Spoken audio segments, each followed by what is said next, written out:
Hello everyone, welcome back to the channel Sankalp the educational society. मैं राजेश कुमार आपके साथ। आज हम पढ़ेंगे JBT first year subject English proficiency in English language. इसकी जो फर्स्ट यूनिट है उसको आज हम कवर करेंगे बिकॉज आपके एग्जाम पास आने वाले हैं। आपकी यूनिट का नाम है need, importance and objectives of teaching of English, कि इंग्लिश को पढ़ाने के लिए क्यों ज़रूरत है, उसकी इम्पोर्टेंस क्या है और उसके ऑब्जेक्टिव्स भी क्या क्या हैं, मीन्स उसके उद्देश्य क्या हैं, उसके एम्स क्या हैं।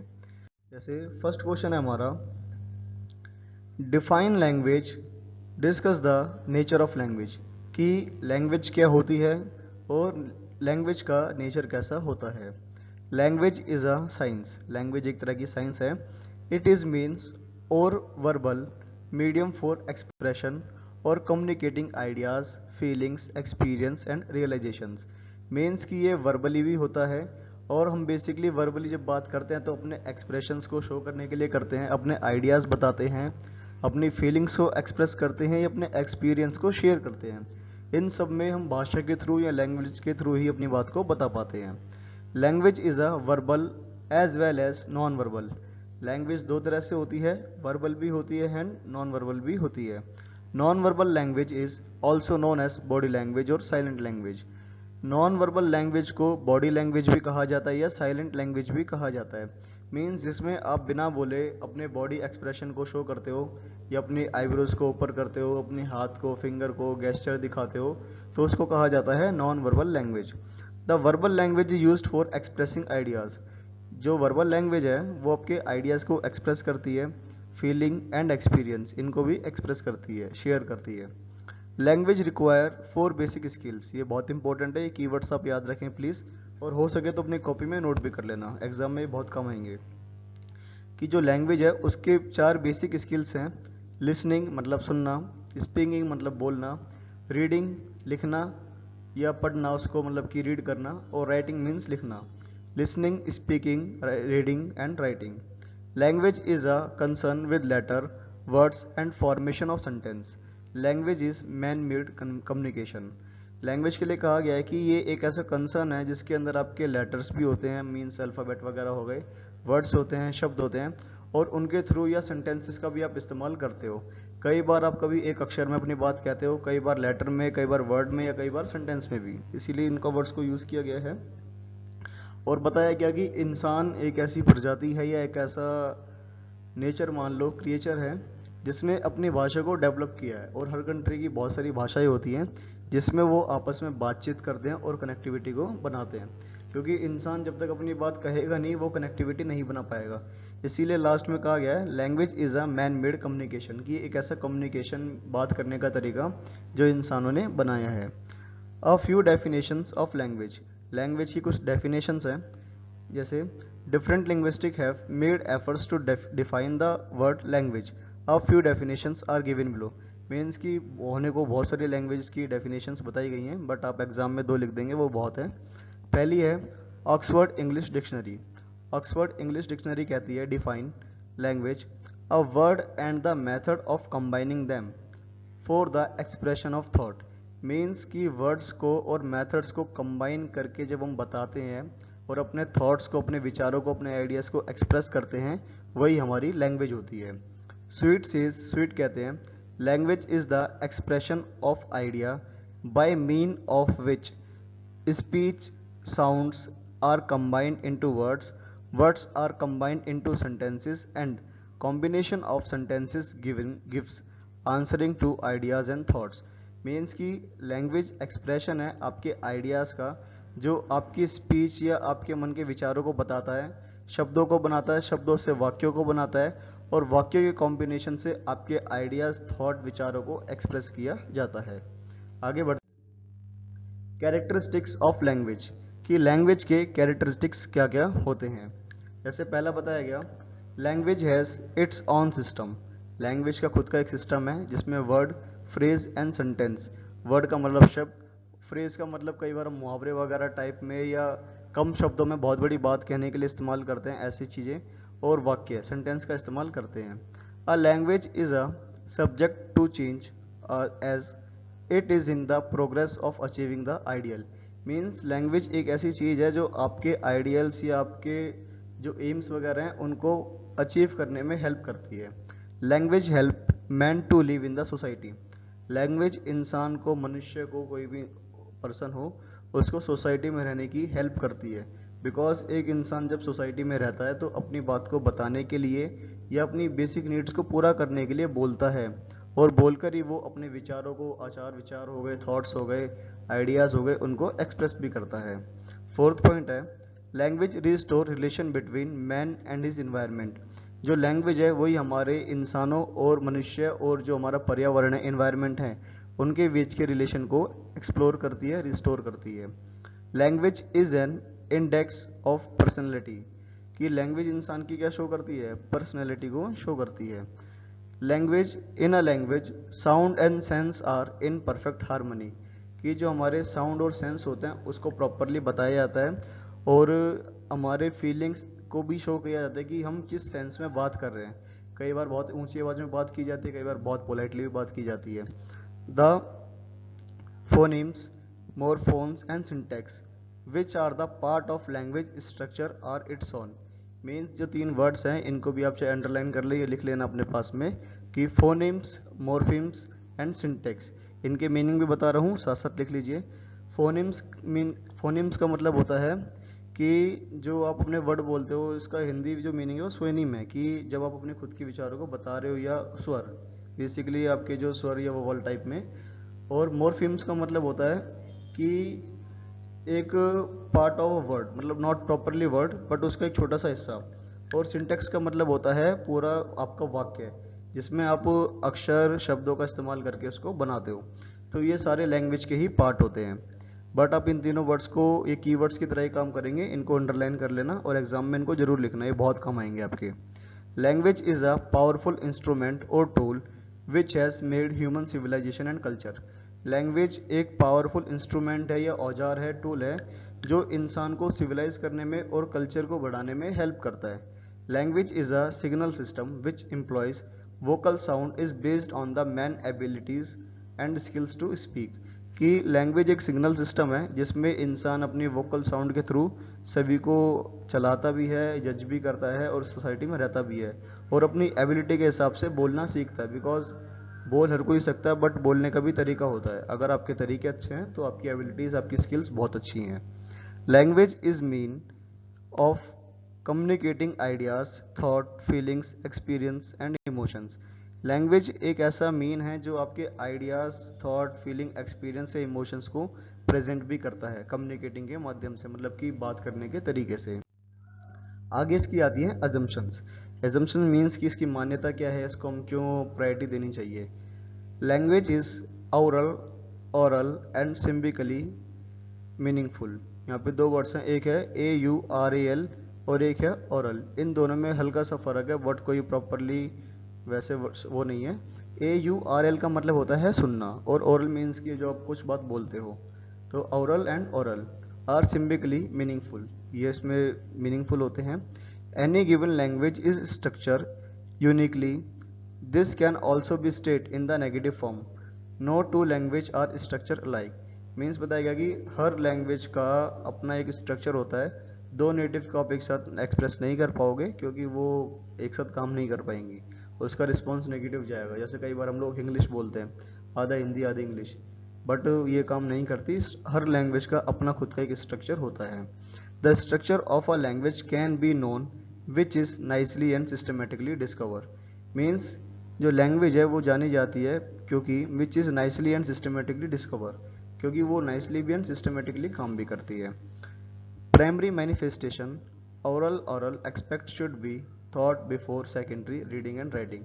मीन्स प्राइमरी लेवल पे बच्चों को लिखने पढ़ने से पहले उनसे स्पीकिंग करवाई जाती है, ताकि वो और ज़्यादा बेस्ट अपने आप को बूस्ट कर पाए। Understanding the spoken language is thought more skilfully before oral production and is without any doubt a first step towards production. Means बताया गया कि अंडरस्टैंडिंग अ स्पोकन लैंग्वेज, कि बोलने वाली भाषा को अंडरस्टैंड करना ज़्यादा आपके लिए स्किलफुल ही है, ताकि आप ओरल प्रोडक्शन करो। And without any doubt a first step towards production, कि बोलने से पहले आपको सुनना जरूरी है, कि आप पहले उसको सुनो कि बात बोली क्या गई है, ताकि आप उसका प्रोनाउंसिएशन भी बहुत अच्छी तरीके से कर पाओ orally. The secondary manifestation, reading and writing, जो सेकेंड लेवल पे आता है, should be taught in the stated order. It is because graphic symbols must be seen before they are produced, and in this way reading in a sense is in fact a first step in a learning to write। Means आगे बताया गया कि ये properly graphic manner करता है, means की grammar rules वगैरह का भी इस्तेमाल किया जाता है। तो सेकेंडरी लेवल पे आने के बाद उनको लिखवाया और पढ़वाया भी जाए। Tertiary use of language such as literary and artistic manifestation pedagogically also follow to take into account reception production order। Means यहाँ पे टर्चरी लेवल पे बताया गया है कि pedagogically also follow to take into account production order, कि जो third level है उसमें कुछ मेथड्स होते हैं ताकि वो बच्चों को सिखाए जाएं और वो अपने स्किल्स को बूस्ट कर पाएं लैंग्वेज को लर्न करने में और बोलने में। जैसे लास्ट में बताया गया, language is one of the unique possession of man, कि लैंग्वेज इंसान का वो पोजेशन है, बिल्कुल यूनिक है। In fact it is the language which make man good और बैड, और लैंग्वेज ही इंसान को गुड और बैड दोनों बनाती है सोसाइटी में। अगर आपकी स्किल्स अच्छी हैं, आप अच्छा बोलते हैं, आपकी वोकैब अच्छी है, आपको बोलने का सेंस है, तो आप अपने आप को अच्छा प्रेजेंट कर पाएंगे। अगर वहीं पे आपकी जो लैंग्वेज है बहुत ख़राब है, या आपके पास अच्छी वोकैब नहीं है, या आपको बोलने की स्किल्स नहीं है, या आपका जो तरीका है वो बहुत वल्गर है या अटपटा सा है, तो वहीं पे आपको सोसाइटी अच्छा ट्रीट नहीं करेंगी। अगले क्वेश्चन पे बढ़ते हैं। अगला क्वेश्चन है, what are the basic assumptions about the nature of language। Means की नेचर ऑफ लैंग्वेज के बेसिक assumptions क्या हैं, या फिर give some points of the nature of language, कि नेचर ऑफ लैंग्वेज के बारे में कुछ आप बातें बताइए। आपने जो पिछला क्वेश्चन पढ़ा उसमें खाली लैंग्वेज पढ़ा, सेकंड क्वेश्चन है नेचर ऑफ लैंग्वेज, दोनों में डिफरेंस है, कंफ्यूज मत होना। फर्स्ट क्वेश्चन है कि लैंग्वेज क्या है, लैंग्वेज को एक्सप्रेस किया गया है, और आगे बताया गया है कि नेचर ऑफ लैंग्वेज क्या है। As regards the nature of language it is extremely difficult to explain it, कि अभी तक जो नेचर ऑफ लैंग्वेज है उसको एक्सप्लेन करना काफ़ी डिफिकल्ट है। इट इज़ बिकॉज, ऐसा इसलिए है क्योंकि the question about the actual origin of language still remain unanswered. आज तक इसका जो बेसिकली ओरिजिन है कि जो लैंग्वेज कहाँ से आई है, या लैंग्वेज का ओरिजिन स्टार्टिंग कहाँ से हुई, वो अनआंसर्ड है, उसका आंसर आज तक किसी को नहीं मिल पाया। But even the certain points can be mentioned which will make the nature of language clear to some extent। But कुछ लोगों ने अपने कुछ थॉट्स, अपने कुछ आचार विचार बताए जिससे थोड़ी बहुत बातें हमें पता लगती हैं। There is a great need to understand the nature of language. हमें नेचर ऑफ लैंग्वेज को समझने में काफ़ी ज़्यादा अंडरस्टैंडिंग चाहिए। A clear understanding of the various linguistic principles is very essential for understanding the nature of language, कि कुछ linguistic का मतलब है कि भाषा का विज्ञान, या इसको बोलते हैं अपने साइंस टर्म में कि साइंस ऑफ लैंग्वेज, कि जो लैंग्वेज के बारे में चीज़ें बताती हैं, उसके कुछ सिद्धांत वगैरह बताए जाते हैं। इन दिस रिगार्ड प्रोफेसर जसपर्सन कहते हैं, language is a activity, language activity है, अ पर्पसफुल एक्टिविटी, जिसके पीछे कोई पर्पस है। मीन जब कोई इंसान बोलता है तो उसके पीछे कुछ ना कुछ, चाहे छोटा हो या बड़ा हो, कोई ना कोई पर्पस रहता है। The linguistic principle or assumptions in regard to a language are as follows। और इसके कुछ assumptions बताए गए हैं जो हम आगे पेज पे पढ़ेंगे। जैसे language is learn, first point बताया गया है जो उसकी assumption में है कि language is learn. Language learning is neither automatic और मैकेनिकल, किसी भाषा को याद करना, लर्न करना कोई ऑटोमेटिकली काम नहीं है, ना ही वो कोई मैकेनिकली काम है कि आप नट बोल्ट पुर्जे पुर्जे को जोड़ देंगे और वो आपको आ जाएगी। It is acquire through practice, ये आती है प्रैक्टिस के थ्रू, इसको प्रैक्टिस के थ्रू एक्वायर किया जाता है। It is a form of behaviour rather a specific type of behaviour for which we have to make efforts to learn it. Means कि एक तरह का बिहेवियर है जिसमें हमें टाइम देना पड़ता है, उसको लर्न करना पड़ता है, एफर्ट्स भी लगाने पड़ते हैं, तब जाके हमको वो लैंग्वेज के बारे में समझ आता है। It is not the type of behaviour, ये हमारे किसी भी बिहेवियर के टाइप में नहीं है, like creeping, crawling, walking, sitting, मतलब चलना, रेंगना, रोना या चिल्लाना, इस तरह की एक्टिविटी में लैंग्वेज काउंट नहीं होती। Which are quite, natural and a child learn all these in natural way. क्योंकि जो ये वर्ड्स दिए गए हैं आपको स्क्रीन पे, क्रीपिंग है, क्रॉलिंग है, वॉकिंग है, सिटिंग है, ये हमारा नेचुरल वे है कि हम नेचुरली भी ऐसा बिहेव करते हैं, तो ये लैंग्वेज का हिस्सा नहीं है। अगला पार्ट है language is a system. Language अपने आप में एक सिस्टम है। जैसे language is a complex whole the human body, whole like the human body, की लैंग्वेज एक तरह की ह्यूमन बॉडी की तरह काम करती है, उसके पास भी अपने खुद के ऑर्गन्स है। जैसे बताया गया the system of body work through different organ such as a heart, lungs, brain ear and eyes. जैसे इंसानों के पास हार्ट भी है, दिल है, लंग्स है, ब्रेन है, ईयर, आईज है। These different organ are interlink and work in coordination. ये सारे अलग अलग काम करते हैं बट एक साथ कोऑर्डिनेट भी करते हैं। लाइकवाइज उसी की तरह the system of language function through sound, word and structure. तो वैसे ही जो हमारा लैंग्वेज का फंक्शन है उसमें भी दो तीन चीज़ें काम होती हैं, जैसे साउंड है, वर्ड्स एंड स्ट्रक्चर है, कि आपके बोलने का तरीका कैसा, आप कैसे वर्डों का, वाक्य को, सेंटेंस को किस तरीके से प्रेजेंट करते हो। These are integrated with one another, और ये सारी चीज़ें आपस में एक साथ इंटरकनेक्टेड हैं, जैसे sounds, words and structure, and constitute the complex organic whole which is known as language। और जब इन सबको हम एक साथ कॉम्प्लेक्स करते हैं, कंबाइन करते हैं, तो इसको कहा जाता है लैंग्वेज। थर्ड पार्ट है language is a system of system, कि जो लैंग्वेज है वो सिस्टम्स का भी सिस्टम है। Language is undoubtedly a system, ये एक सिस्टम है। This system is pack of phonology, morphology and syntax, कि इसके अंदर फोनोलॉजी, मॉर्फोलॉजी एंड सिंटेक्स का इस्तेमाल किया जाता है। इनके मीनिंग लिख लो। फोनोलॉजी का मतलब होता है साइंस या नॉलेज ऑफ वोवल्स, जिसमें जो हमारे स्वर होते हैं, हिंदी में जैसे आ, ई, उ, ई, और इंग्लिश में ए, आई, ई, ओ, यू, ये जो हमारे स्वर है उससे रिलेट वाला जो साइंस है उसको बोलते हैं phonology.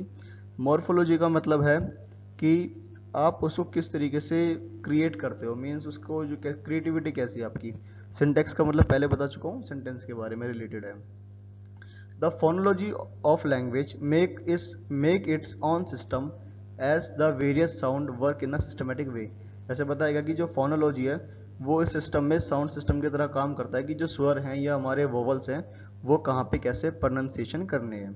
Same is the case of vocabulary and structure of language, और यही सेम काम ये हमारी वोकैब में एंड स्ट्रक्चर में भी करता है। अगला पॉइंट है language is a system of symbol, कि जो लैंग्वेज है वो सिंबल्स का सिस्टम है।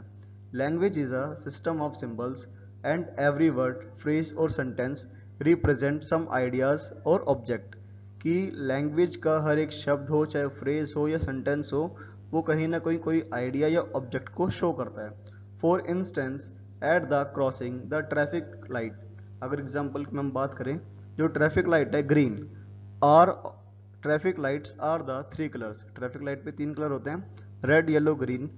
Red signal means stop, red का मतलब स्टॉप होता है, येलो का मतलब रेडी होता है, and green signal means go, green means जाओ। This system work in an effective manner, language functions in an effective manner when the symbols are used known to both speaker and the listener, the reader and the writer। Means बताया गया कि जो language function है वो अपने effective manner में काम करते हैं when symbol used are known the both of speaker and listener. Means कि आपके बोले हुए शब्द और स्वर, जो आपकी बोलने वाली भाषा, स्पीकर जो बोल रहा है वो और जो सुन रहा है वो, मीन्स कि सेंडर एंड रिसीवर, दोनों को आपकी भाषा, आपके स्वर, आपके सिस्टम के बारे में पता होना चाहिए, तभी आपका जो कम्युनिकेशन है वो बेनिफिशियल होगा आपके लिए। अगला पॉइंट है symbols of language are vocal, means कि जो लैंग्वेज के सिंबल्स हैं वो वोकल होते हैं, बोले जाते हैं। Different symbol used in language are vocal, vocal में बहुत सारे सिंबल्स अलग अलग हैं। The word language itself come from Latin lingua, means कि जो लैंग्वेज वर्ड है वो लैटिन शब्द है, जिसका जो बेसिकली जो लैटिन वर्ड है वो है lingua, LINGUA, lingua. And its original meaning is that which is produce with the tongue. Lingua का बेसिकली मतलब होता है वो चीज़ जो हमारी टंग का इस्तेमाल करके प्रोड्यूस की जाती है। बिकॉज जब आप कोई भी शब्द बोलते हो तो आपकी जो जबान है, जीभ है, टंग, वो कहीं ना कहीं अपना वर्क करती है, देन उसके बाद में साउंड प्रोड्यूस होते हैं। We should remember that the sound which the human being produce, कि हमें बहुत सारे साउंड्स पता हैं जो हम ह्यूमन प्रोड्यूस करते हैं, may not be include in linguistic symbol, but उनको हम अपने सिंबल्स में या लैंग्वेज वाले सिंबल्स में यूज़ नहीं करते, ना ही काउंट करते हैं, इंक्लूड भी नहीं करते हैं. Example, whistling, squeezing, coughing, snorting have no symbolic value. Means whistle करना, सीटी बजाना, स्क्वीज करना या खांसना, स्नॉटिंग, ये हमारे सिंबलिक वैल्यू नहीं है. नेचुरली ऐसा होता है कि हम कोई भी काम करें या ऑन द स्पॉट कोई भी हमारे साथ एक्टिविटी होती है तो उस टाइम पर हम ऐसा साउंड प्रोड्यूस कर देते हैं, बट ये हमारी लैंग्वेज का हिस्सा नहीं है. Language is unique. अगला पॉइंट है लैंग्वेज इज यूनिक. ये यूनिक है since each language has its on style and function. Her language का खुद का एक स्टाइल है और फंक्शन है. It is different from any other language. ये एनी अदर लैंग्वेज से काफ़ी डिफरेंट है. Each language unique. We make use of special sound, vocab and structure in every language. The geographical situation and diversity of culture contribute much in making a language unique. Means कि बताया गया जो geographical situations है उसमें काफ़ी सारी diversity पाई जाती है, contribute किया जाता है. तो हर अपने एरिया की, अपने रीजन की, अपने अलग अलग स्टेट्स की जो भाषा होती है काफ़ी यूनिक होती है. उन सब में अलग अलग डिफरेंसेस पाए जाते हैं. तो हमने 2 क्वेश्चन कवर किए, आगे बढ़ते हैं. Language is a skill subject, जिसका नेक्स्ट पॉइंट है. हालांकि आपका अगर ये 5 मार्क में आता है तो आप 5 पॉइंट आराम से लिख सकते हैं. अगर 8 नंबर में क्वेश्चन है तो आप कोशिश करना कि कम से कम 8 के 8 पॉइंट्स भी लिखें. और इंट्रो के बाद में पॉइंट लिखने से पहले फ्लो चार्ट बनाना जरूरी है ताकि आपके मार्क्स कवर हो जाएं. नेक्स्ट पॉइंट है language is a skill subject. Language एक तरह का स्किल सब्जेक्ट है. Learning of language is a skill subject. It should be learn like a skill. और इसको यूज़ किया जाता है या लर्न किया जाता है लाइक अ स्किल जब आप कोई स्किल सीखते हो. Learning of a language depend upon the proper formation of the habits. ये हमारी प्रॉपरली हैबिट्स पे भी डिपेंडेंस होता है कहीं ना कहीं. The ability to use language can be develop only after getting a lot of practice. Means कि the ability to use of language can be develop. Means कि जो हमारी लैंग्वेज है उसको डेवलप हम तब कर सकते हैं जब हम बहुत सारी प्रैक्टिस करेंगे. There is a need of a lot of repetition in the speaking, reading, writing. जब हम कई टाइम या बहुत बारी या मैनी टाइम्स स्पीकिंग करेंगे, रीडिंग और राइटिंग करते हैं तब जाके हमें उस लैंग्वेज की प्रैक्टिस होती है और हम प्रॉपरली बिना किसी प्रॉब्लम के उसको बोल पाते हैं या सोसाइटी में प्रेजेंट कर पाते हैं. This help in the formation of habit and one learns to listen, speak, read and write without making strenuous efforts. It is a skill just like singing, dancing, swimming, etc. But all these skills can be acquired through practice. जैसे बताया गया कि ये skills जैसे हमारी singing हो गई, dancing हो गया, स्विमिंग हो गई, उसी की तरह है. बट जब तक आप कोई प्रैक्टिस नहीं करोगे आप वो चीज़ नहीं सीख सकते, उस वाली स्किल को गेन नहीं कर सकते. कि किसी भी चीज़ को सीखने के लिए आपको पहले प्रैक्टिस करना बहुत ज़्यादा ज़रूरी है. वैसे इंग्लिश है या लैंग्वेज है, जब तक आप लैंग्वेज की प्रैक्टिस नहीं करते आपको वाली भाषा नहीं आएगी. आगे जो नेक्स्ट पॉइंट बताया गया, language is use for communication. Language communication को यूज़ करने के लिए किया जाता है. The major purpose of language is communication. Language का जो मेजरली या सबसे ज़्यादा इस्तेमाल किया जाता है वो बातचीत करने, कम्युनिकेशन के लिए किया जाता है. We convey our feeling and ideas to other through language. हम अपने आइडियाज़ और फीलिंग को कन्वे करते हैं, पहुंचाते हैं दूसरे पर्सन पे by language. The communication from one person to another is accurate only when the language is use correctly.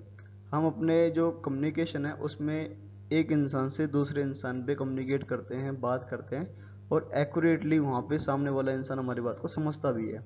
Therefore, it becomes essential on the part of a person that he should possess the appropriate type of pronunciation which is intangible to others.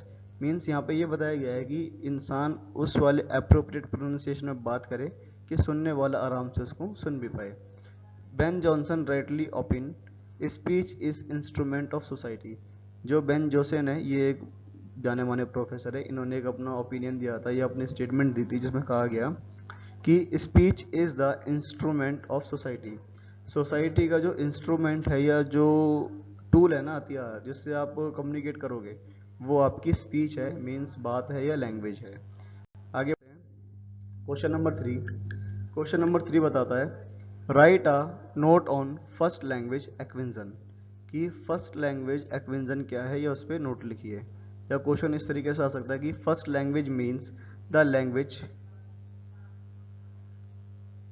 Which a child learns naturally, कि first language का मतलब है जो बच्चा अपने naturally या बिना किसी एफर्ट्स के सीखता है। तो उसके बारे में क्वेश्चन है, ये कई बार रिपीट होता है, मोस्ट रिपीटेड क्वेश्चन है ये। और एक्विजिशन का मतलब कई बार अगर आपको प्रॉब्लम हो तो एक्विजिशन का मतलब याद रखना, गेन करना या अधिग्रहण करना, मतलब कि आप उसको सीखते हो, लर्न करते हो। आंसर है first language acquisition. We learn a language without any person help. Means की जो फर्स्ट लैंग्वेज है ना, वो हम बिना किसी पर्सन की हेल्प के लर्न करते हैं, याद करते हैं। In the society it come automatically, society में ही हम ऑटोमेटिकली सीखते हैं। But we do not know when man started speaking a language, but हमें यह भी नहीं पता कि इंसान कब से बोलना स्टार्ट कर चुका है। There is no historical proof it, और इसका कोई प्रूफ नहीं है कि इंसान ने बोलना, स्पीच देना या लिखना, अपनी बातों को एक्सप्रेस करना कब से स्टार्ट किया है। इसका कोई प्रूफ आज तक नहीं मिल पाया। Why does the man only speak, केवल इंसान ही क्यों बोलते हैं, ये भी बहुत बड़ा क्वेश्चन है आज के टाइम पे। All the creatures have organ of speech but only human beings can speak. Means की दुनिया में जितने भी क्रिएचर्स हैं, लाइक वो मरीन एनिमल्स हो, मैमल्स हो, या जमीन पर रहने वाले जानवर हो, एलिफेंट, लायन एक्सेट्रा, सबके पास प्रॉपरली ऑर्गन्स हैं, बट कोई भी नहीं बोल पाता सिवाय इंसान के, ह्यूमन बींग्स के। Under what circumstances human beings start speaking is a mystery till date. आज तक की तारीख में अगर बात की जाए तो इंसान ने बोलना कहाँ से सीखा, कैसे सीखा, ये बहुत बड़ा क्वेश्चन हमारे सामने बना हुआ है। Language is learn in the lap of mother. Lap का मतलब होता है गोद, कि जो बच्चा है वो अपनी माँ की गोद से लड़ना या लर्न मीन्स की सीखना या पढ़ना स्टार्ट कर चुका होता है। It means the language comes to the child when he comes in environment outside his mother's womb। और जब वो अपने एरिया में आता है या अपने जोन में आता है, कंफर्ट जोन में, तो धीरे धीरे इन्वायरमेंट के थ्रू वो आराम से बोलना सीखता है। He learn happen when the child come across a certain language, every type of sentence come to his mind start functioning। जब बच्चा अपने आसपास हो रही हुई चीज़ों को देखता है कि वट हैपनिंग, की कोई भी काम हो रहा है या नहीं हो रहा, तो उसको वो कैच भी करता है, और उसके हिसाब से उसका जो माइंड है वो कैलकुलेट करता है क्वेश्चंस को, और उसका ब्रेन या उसकी बॉडी फंक्शन करना स्टार्ट करती है। मीन्स कि बच्चा बिना किसी एफर्ट्स के नेचुरली उसके परिवार में, सोसाइटी में या उसके फैमिली में क्या हो रहा है उसी को देखकर अपने फंक्शंस को स्टार्ट कर चुका होता है। जैसे आगे बताया गया, he imitates some certain words spoken around him. उसके आगे पीछे बहुत सारे वर्ड्स कहे जाते हैं बच्चे के छोटे से। He also follow some certain rules and with the help of these rules he start making sentence. और उन्हीं रूल्स को, छोटे छोटे रूल्स को याद करते करते अपने खुद के रूल्स बनाता है और अपने सेंटेंसेस को बनाना स्टार्ट करता है। ये बात हो रही है बिल्कुल छोटे बच्चे की। जब छोटा बच्चा घर में होता है तो अपने घर के शब्दों को सीखता है, और जैसी बातें घर में की जाती है उन्हीं के थ्रू वो अपने रूल्स या रेगुलेशंस या सेंटेंसेस को बनाना स्टार्ट करता है। So we can conclude the language is neither hereditary और इंस्टिक्टिव। मीन्स हम कह सकते हैं कि जो हमारी लैंग्वेज है ना तो वो इनहेरिडेटरी है और ना ही इंस्टिक्टिव है। इनहेरिडेटरी का मतलब लिख लो वंशानुगत, कि मतलब यूँ नहीं कि कोई पीढ़ी दर पीढ़ी है, नॉर इंस्टिक्टिव का मतलब है स्वाभाविक। बट ये है कि अपने मीन्स की उसके नेचर में नहीं है, बट वो जो अपने आसपास का एनवायरनमेंट देखता है, एटमॉस्फेयर देखता है, तो धीरे धीरे वो पढ़ना स्टार्ट करता है और नेचर में अपने आप को बिल्ड कर भी लेता है। आगे, a normal human child can acquire any language. जो नॉर्मल ह्यूमन है, उसका जो बच्चा है, ह्यूमन चाइल्ड है, वो कोई भी भाषा सीख सकता है। He can learn native language automatically when he is he is put in the environment where language is spoken. Means कि वो कोई भी नेटिव लैंग्वेज को आराम से सीख सकता है अगर उसको उसी वाले इन्वायरमेंट में रख दिया जाए। मीन्स अगर लाइक मान लो कि कोई इंडियन है, वो अगर बच्चा है 5 साल का ही है, और उसको स्टार्टिंग से अमेरिकन या जैपनीज स्कूल में रखा जाए और वहीं पे वो पढ़ता है या जैपनीज जगह पे रहता है, जापान में रहता है, तो वो ऑटोमेटिकली जैपनीज भाषा सीख जाएगा। और अगर वो यूएस में रहता है तो यूएस की भाषा सीख जाएगा। आगे है, after the age of 8 to 10 years a mental faculty start declining. Means कि छोटे बच्चों में कैचिंग पावर ज़्यादा होती है, वो उनका जो फोकस लेवल होता है वो काफ़ी हमसे अल्ट्रा वाइड होता है या बहुत बड़े लेवल पे होता है। तो इसीलिए बट जब वो 10 साल की उम्र को पार करते हैं तो धीरे धीरे जो उनकी कैचिंग पावर है या मेंटल फैकल्टी है वो धीरे धीरे कम होना स्टार्ट हो जाती है। आफ्टर 20 ईयर्स ऑफ एज, 20 साल के बाद, it is difficult to learn automatically. और 20 साल की उम्र में किसी भी चीज़ को ऑटोमेटिकली लर्न करना बहुत ज़्यादा मुश्किल है। In acquisition of first language, race, colour, religion, climate, country are never blockades. Means कहा गया कि ब्लॉकेट्स का मतलब होता है बाधा। अगर वैसे तो पता होगा कि रोक या बाधा टाइप में, कि कोई भी चीज़ बाधा ना बन जाए इस तरीके से। तो फर्स्ट लैंग्वेज को सीखने में रेस, कोई नस्ल, कलर, रिलीजन, क्लाइमेट, कंट्री, कोई भी चीज़ बाधा नहीं बनती। No special coaching is required for child to learn first language. ना ही किसी तरह की कोई फर्स्ट लैंग्वेज के लिए कोचिंग वगैरह चाहिए कि बच्चे को ट्यूशन भेजो या स्कूल भेजो। बच्चा अपनी बेसिक भाषा, अपने देश की भाषा आराम से सीख सकता है। Colour, place, caste, religion, colony are not considerable. जो वर्ड्स बताए गए हैं, कलर है, प्लेस, कास्ट, रिलीजन, ये यहाँ पे कोई भी मैटर नहीं करते। On the only the exposition of language before child is required through other animals can communicate their message but they can not develop any language। Means बताया गया कि जो एनिमल्स है वो भी कम्युनिकेट करते हैं आपस में, बट वो अपनी भाषा को कभी अपडेट नहीं कर सकते। लेकिन जो ह्यूमन बीइंग है वो अपनी भाषा को बहुत आराम से अपडेट करता रहता है। जैसे हमारी भाषा पहले पाली भी थी, संस्कृत है, फिर मॉडर्न हिंदी भी हुई, तो धीरे धीरे से इंग्लिश में भी है, जैपनीज, फ्रेंच, डच भी है। तो वो भाषा ह्यूमन बीइंग्स अपनी लैंग्वेज को अपडेट कर लेते हैं, बट एनिमल्स कभी नहीं कर पाते। बट एनिमल्स भी कम्युनिकेट करते हैं एंड ह्यूमन बींग्स भी करते हैं, बट ह्यूमन बींग्स इसीलिए अलग हैं क्योंकि वो अपनी लैंग्वेज को डेवलप करते हैं। आगे है, human child if left in isolation can not sorry human being in left in isolation cannot learn language because the child can't invent any language by himself। Isolation का मतलब होता है एकांत या अकेले में रहना, इंट्रोवर्ट टाइप, कि अगर बच्चा अकेला रहे, आइसोलेट कर ले, तो वो कोई भी लैंग्वेज को ढंग से इन्वेंट नहीं कर पाएगा। Without environment he can not learn the language. Environment में आए बिना, लोगों से कम्युनिकेट या इंटरेक्ट हुए बिना आप कोई भी लैंग्वेज नहीं सीख सकते। आगे है, all human children can learn any language of word if they are provided normal facility irrespective of their race, dwelling place, caste and religion। The language of a particular person or a place may differ to other, but all speak a language, but this learning is altogether different from learning walking, swimming, boxing। कि जो छोटे बच्चे हैं वो आराम से facilities अगर उनको मिले तो वो लैंग्वेज को सीख सकते हैं, बट जो लैंग्वेज है वो चलना, वॉक करना, स्विमिंग की तरह आसान नहीं है। जब तक आप उसको बोलोगे नहीं, प्रैक्टिस नहीं करते, आप लैंग्वेज को नहीं सीख सकते। और इस क्वेश्चन में मेन कंक्लूजन ये याद रखना कि छोटा बच्चा जो होता है 8 से 10 साल की उम्र का, वो आराम से गेन कर पाता है, आराम से चीज़ों को गेन कर लेगा, बट 20 साल के बाद आप किसी भाषा को सीखना काफ़ी मुश्किल काम हो जाता है। आगे बढ़े, अगला क्वेश्चन है, what do you know about the second language. आपको सेकेंड लैंग्वेज से क्या पता लगता है, या right a note on second language learning. Second language के बारे में बताओ, या how can second language learning be made easy for a foreign student. कि सेकेंड लैंग्वेज जो है वो इजी है फॉरेन स्टूडेंट्स के लिए लर्न करने के लिए। आंसर है, learning second language means learning a language that is spoken in the surrounding community whereas learning a foreign language means learning a language that is not spoken in the surrounding community. Second language का अगर हम simply मतलब बात करें कि second language means learning a language that is spoken in the surrounding community. कि second language तो वो लैंग्वेज है जो हमारी कम्युनिटी में बोली जाती है।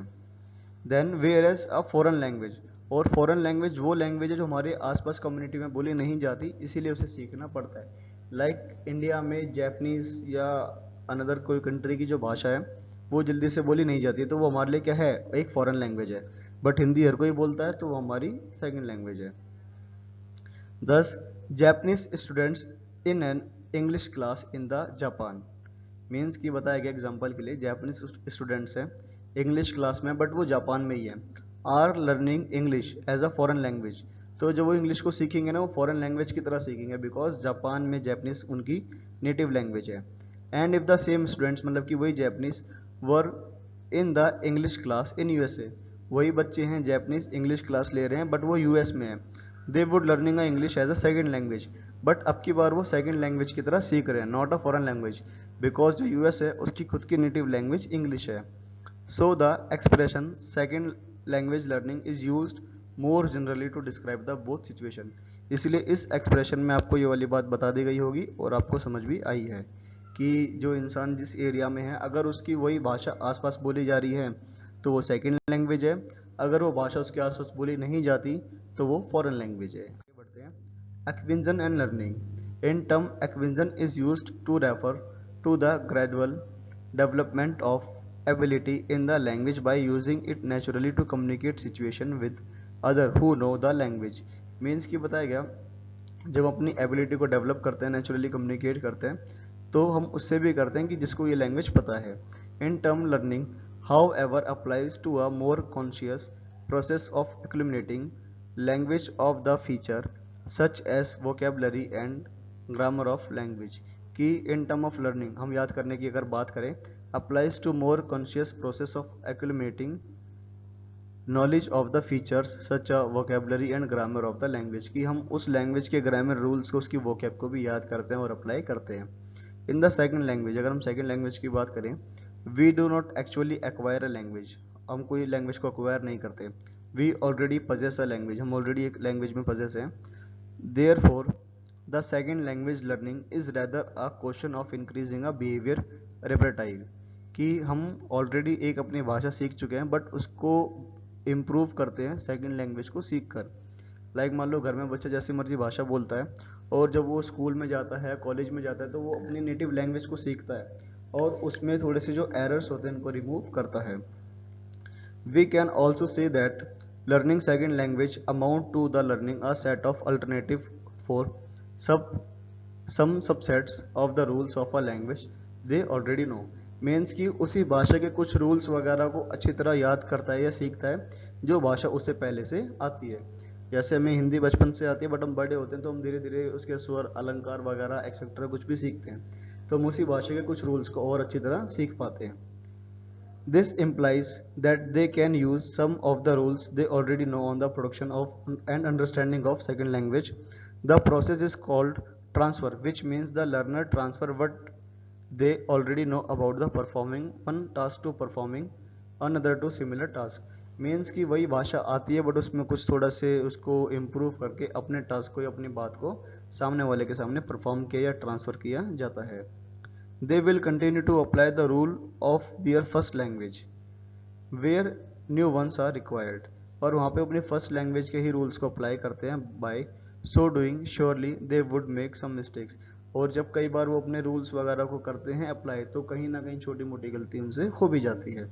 मीन्स पूरे के पूरे पैराग्राफ का यही कंक्लूजन है कि सेकंड लैंग्वेज प्रॉपरली कोई लैंग्वेज नहीं, ऑलरेडी आपको फर्स्ट लैंग्वेज आती है, उसी लैंग्वेज को इम्प्रूव किया जाता है, उसमें थोड़े से रूल्स ऐड ऑन किए जाते हैं, उसको अच्छी स्किल के साथ प्रेजेंट किया जाता है और अपनी बात को बताया जाता है।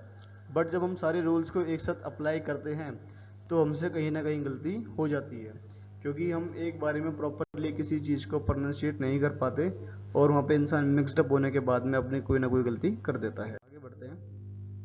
These error are so made by the second language। और यही जो एरर होते हैं वो सेकंड लैंग्वेज में आते हैं। Learn can be explain in the part of the notion to transfer, जब अपनी बात को ट्रांसफर कर रहा होता है। The process of such error making is called negative transfer interference. Means कि जब हम बात करते करते या उसमें अपना थोड़ा सा इंटरेक्ट करके अपनी लोकली या अपने खुद के जो खुद के बिना बनाए रूल्स होते हैं उसको यूज़ करते हैं तो उसमें हमारी कोई ना कहीं इंटरफेरेंस हो जाती है और इसको नेगेटिव ट्रांसफर भी कहा जाता है। If the nature of two task in language happen to be the same this tendency to transfer is an advantage. Means कि two task in the language happen in the same, कि अगर language में दो task same perform हो रहे हैं या दिखाए गए, this tendency to transfer is the advantage. This is called positive and facilitation. Means कि जब आप अपनी बात को प्रेजेंट कर रहे हो प्रॉपरली और सेम लेवल पे उसको प्रेजेंट करते हो बिना किसी मिस्टेक के, तो वो आपका ट्रांसफ़र पॉजिटिव होता है। मीन्स कि जब आप बिना किसी परेशानी के या बिना किसी इंटरफेरेंस के किसी वर्ड को, वोकैब को गलत प्रेजेंट करके, मीन्स कि सही प्रेजेंट करके शो करते हो तो उसको पॉजिटिव ट्रांसफ़र कहा जाता है। It is a fact that different language do have strong similarities. इसलिए कहा जाता है कि डिफरेंट लैंग्वेज के पास क्या होती है, स्ट्रॉन्ग सिमिलरिटीज़ पाई जाती है, समानताएं पाई जाती है। If they did not, learning second language would have been easy. अगर उन्हें सेकेंड लैंग्वेज ना पता हो तो वो उनके लिए काफ़ी ईजीएस्ट है। Certain aspects of the second language are found to be more difficult and learn. Only a well-motivated learner is bound to acquire mastery of the grammatical rules of the sound language, but the same cannot be said of his pronunciation. Means कि कुछ लोग हैं जो motivate होते हैं, learner होते हैं और अच्छी तरह प्रॉपरली अनदर लैंग्वेज के ग्रामेटिकल रूल्स को अच्छी तरह याद भी करते हैं सेकंड लैंग्वेज के।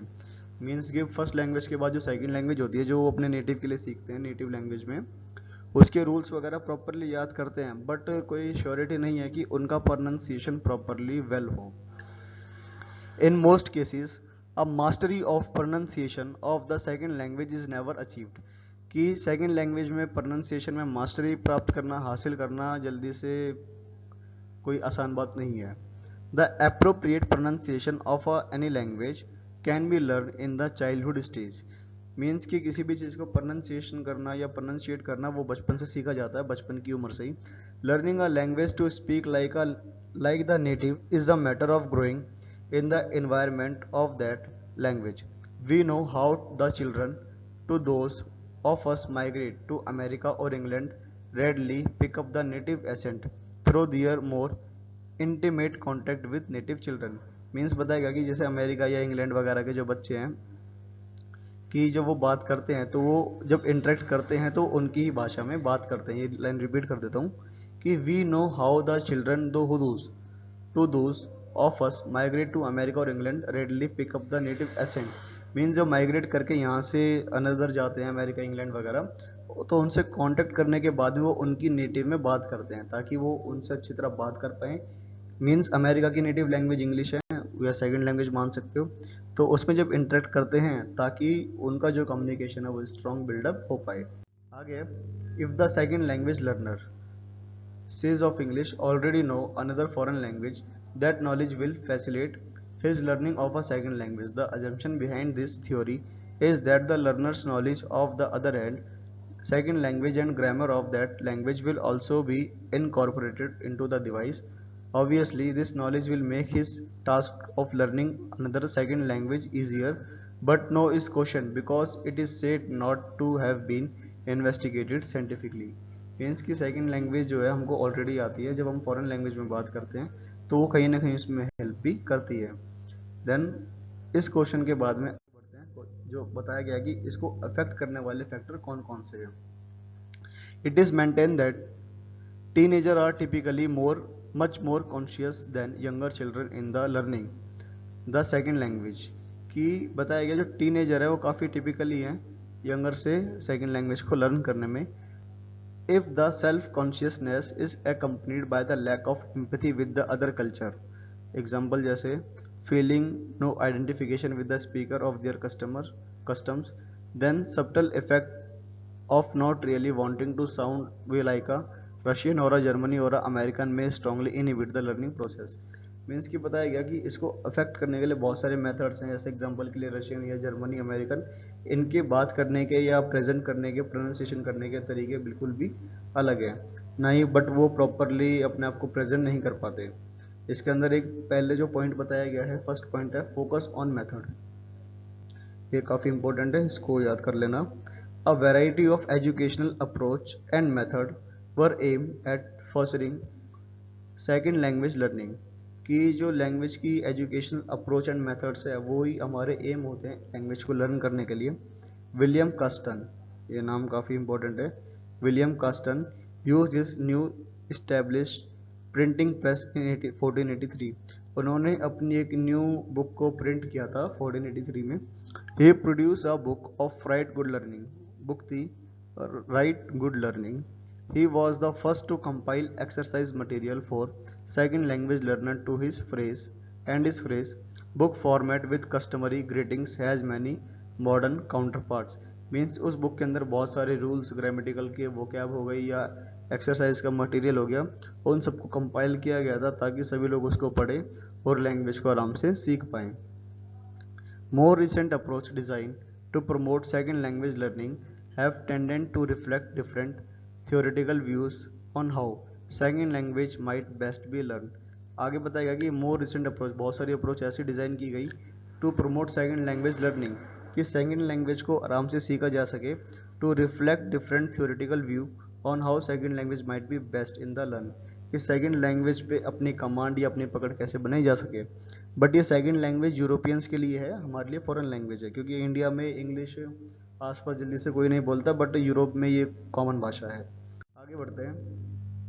द ग्रामर ट्रांसलेशन मेथड, एक मेथड है grammar translation method, is the most traditional approach in the process of second language learning. In this method, the second or foreign language is treated at par with any other academic subject. Means कि यहाँ पे बोला गया है, simple से मैं पूरे paragraph का कंक्लूजन बता रहा हूँ कि स्कूल में as a academic subject English को या उस लैंग्वेज को पढ़ाया जाता है। The written language is more emphasise than spoken language, जब हम बच्चे को लिखवाते हैं, हम खुद लिखते हैं, तो हम ज़्यादा गेन कर पाते हैं। This method has its roots in the traditional teaching of Latin, और ये लैटिन का ट्रेडिशनल भी है, और ये काफ़ी बहुत पुराना या पौराणिक आप मान सकते हो, जिसका इस्तेमाल कई साल पहले से करते हुए आ रहे हैं। थर्ड पॉइंट है the audio lingual method, the audio lingual method, this approach emphasise the spoken language, ये हमारी स्पोकन पे ज़्यादा काम करती है। It become popular in 1950s, और ये 1950s में काफ़ी ज़्यादा पॉपुलर हुई। This approach advocated a systematic presentation in the structure of the sound language moving from the simple to the more complex, कि सिंपली से आप मोर कॉम्प्लेक्स में कैसे जाते हो। It should be done through drills to be the repeated by the learners, इसमें learners को कई बार एक ही बात को रिपीट करवाया गया, जिससे यह बच्चे रिपीट करते हैं ताकि उस पर उनकी कमांड बन सके, मीन्स की लैंग्वेज पे कमांड बन सके।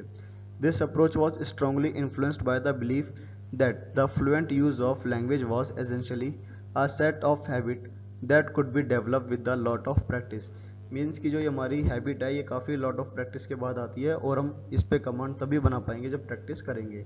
तो इसमें अफेक्टिव फैक्टर्स तीन थे। एक में आप जो हमारे एक इंसान थे विलियम कस्टन, उन्होंने रूल्स को कंपाइल किया।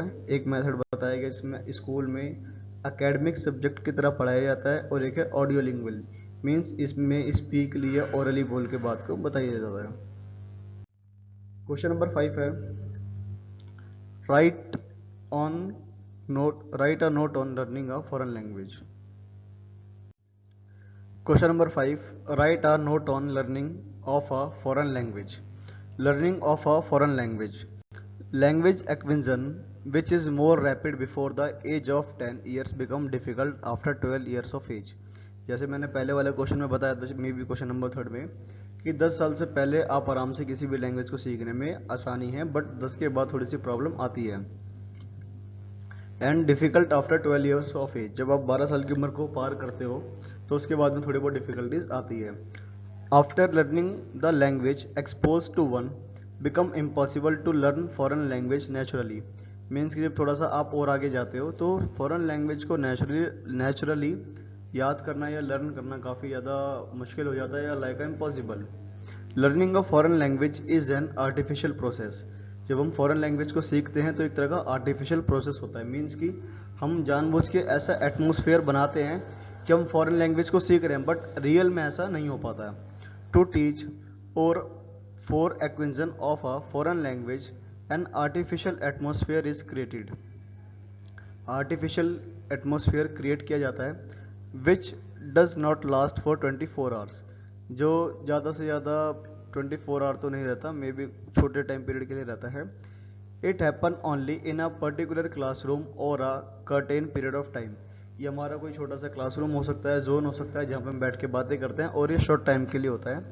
After that he return to his real atmosphere which has a deeper impact on him, और उस क्लास के बाद में जब वो स्टूडेंट या लर्नर है वो अपने नॉर्मल या रियल वाले एटमोसफेयर में आता है, तो उसी रियल एटमोसफेयर का इम्पैक्ट इसके ऊपर पड़ता है। इसको आप यूँ समझ सकते हो एग्जाम्पल में, कि आप इंग्लिश प्रैक्टिस के लिए जाते हैं किसी भी सोसाइटी या कोचिंग वगैरह के अंदर, वहाँ पे आप 2 घंटे प्रैक्टिस करते हैं, बट वापस जब अपने आप एरिया में आते हैं तो वहाँ पे वही सब जो लोकल लैंग्वेज है वो यूज़ हो रही है, तो उस लोकल लैंग्वेज का इम्पैक्ट आपके ऊपर ज़्यादा पड़ता है। इसीलिए कहा गया है कि जो फॉरेन लैंग्वेज है वो जैसे वो एक तरह का आर्टिफिशियल प्रोसेस है। When a child learn his mother language, जब बच्चा अपनी मदर लैंग्वेज को पढ़ता है या लर्न करता है, एवरीथिंग डज एग्जिस्ट नेचुरली, तो ऑलमोस्ट यह हर एक चीज़ नेचुरली होती है। Moreover his mind is like a tabula rasa, कि जो उसका माइंड है वो एक तरह से टेबुला रासा की तरह काम करता है।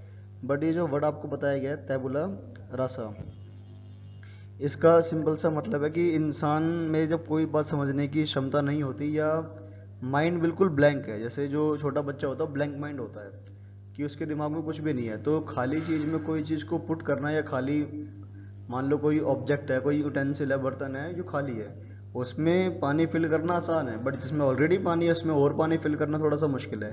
वैसे ही छोटा बच्चा काफ़ी बिल्कुल ब्लैंक माइंडेड है, उसका जो माइंड है वो काफ़ी ब्लैंक है, बिल्कुल नहीं है, तो वहाँ पे उसको नेचुरली वो आराम से मदर लैंग्वेज को सीख सकता है। तो आगे बताएगा लाइक अ प्लेन स्लेट, भी जो स्लेट है बिल्कुल प्लेन है, आप उस पर कुछ भी लिख सकते हो। But after his mother tongue the acquisition of foreign language become difficult as his mind already filled and print with the mother tongue.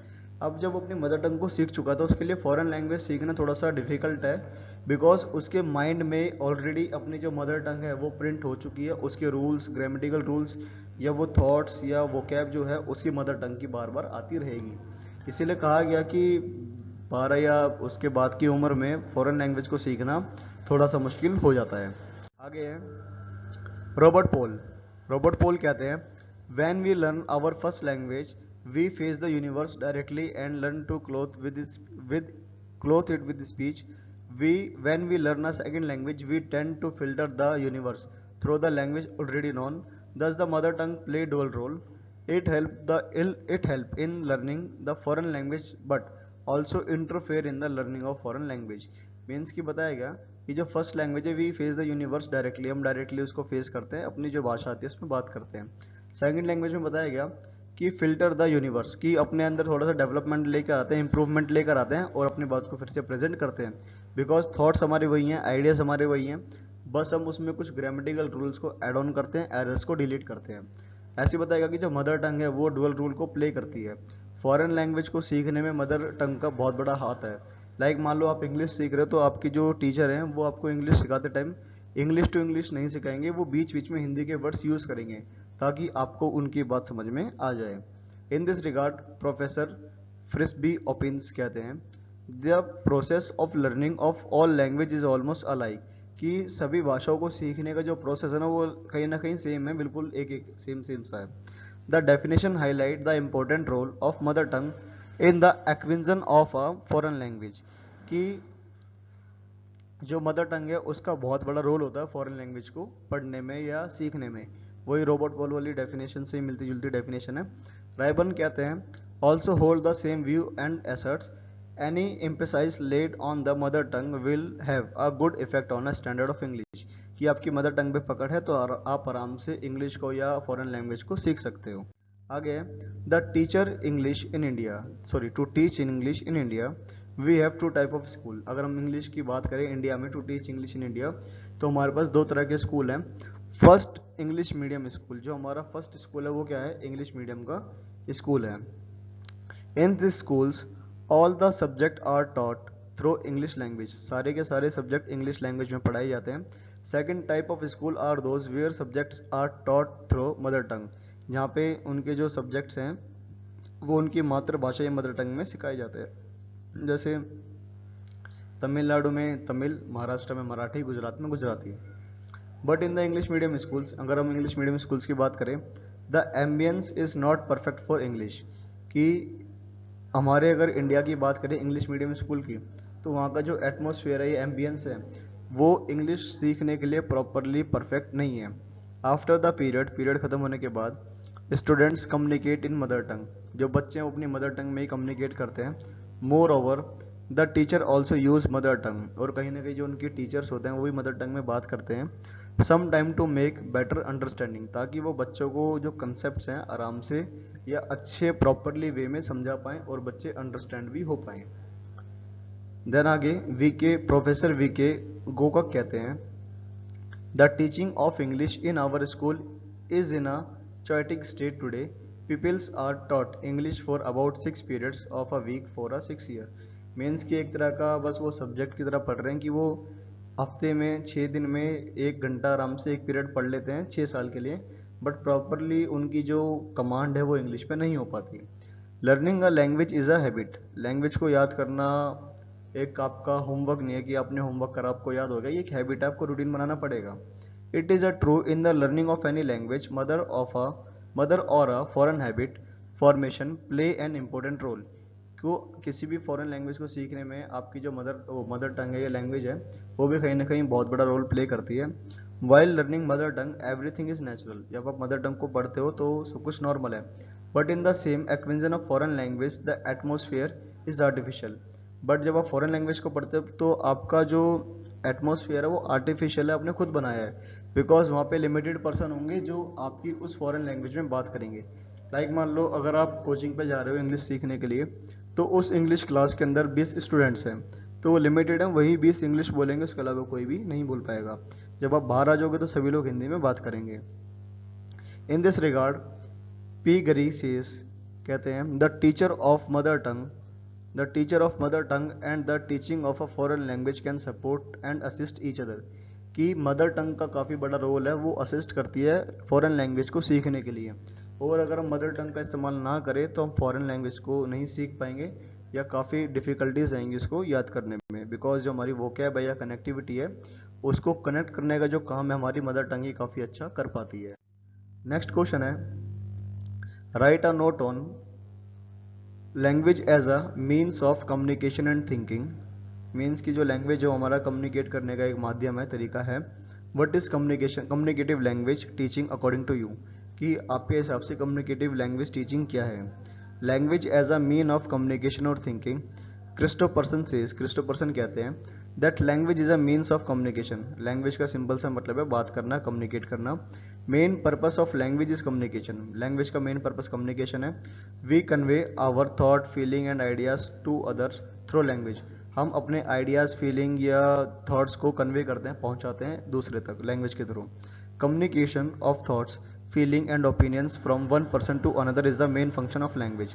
Language का मेन फंक्शन है अपने आइडियाज ओपिनियन को एक इंसान से दूसरे इंसान पे पहुंचाना।